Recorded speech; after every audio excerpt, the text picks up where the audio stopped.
മധുരക്കിഴങ്ങ് ആവശ്യത്തിന് വെള്ളവും ഉപ്പും ചേർത്ത് നന്നായിട്ടൊന്ന് വേവിച്ച് വെക്കുക. വേവിച്ച് വെച്ച മധുരക്കിഴങ്ങ് വേറൊരു ബൗളിലേക്ക് മാറ്റി വെക്കുക.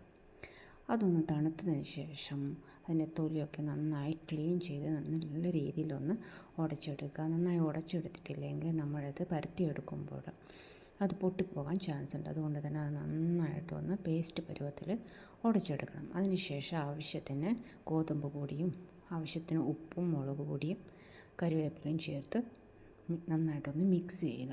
മുളക് പൊടിയൊക്കെ ചേർക്കുമ്പോൾ ഒരു പ്രത്യേക ടേസ്റ്റാണ് ഇതിന് വരുന്ന. മധുരവും എരിവൊക്കെ ആയിട്ട് നല്ലൊരു ടേസ്റ്റാണ് ഇതിന് കിട്ടുന്നത്.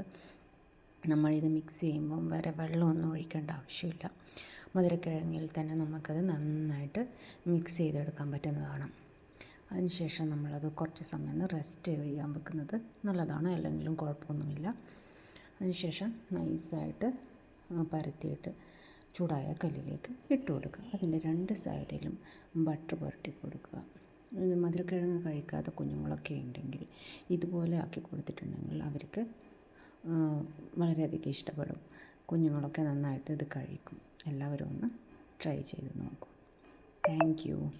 നിങ്ങൾ ആദ്യമായിട്ടാണ് എൻ്റെ ചാനൽ കാണുന്നതെങ്കിൽ മറക്കാതെ സബ്സ്ക്രൈബ് ചെയ്യണേ.